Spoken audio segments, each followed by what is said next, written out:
Welcome to the 1 Minute Apologist. We interview the world's leading apologists to provide credible answers to curious questions.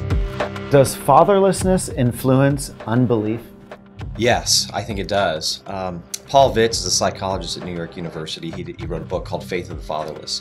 He does a historical survey looking at some of the great atheists of history, and he says, okay, do they fit a tight control group? Is there any characteristic we can point to that seems to be something they all have in common? And what he concludes is that they all have a broken relationship with a father. So when they were young, their dad died, or their dad was abusive, or they viewed their dad as weak. They had no respect for him. And there seems to be some kind of broken relationship with an earthly father.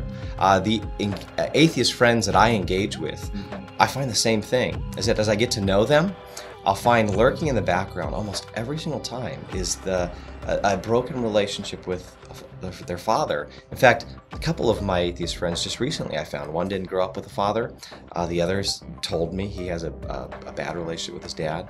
In fact, one of my atheist friends, just about 2 months ago, he said, the best thing that my dad did for me was die. And I find this again and again and again, and I think it makes sense, because if sometimes your earthly father is supposed to be your first picture of God, if it's a broken relationship, it skews that picture, it messes things up, and instead of seeking out a heavenly father, you repress the heavenly father. And so I think fatherlessness can have a huge impact on unbelief, can lead people to unbelief.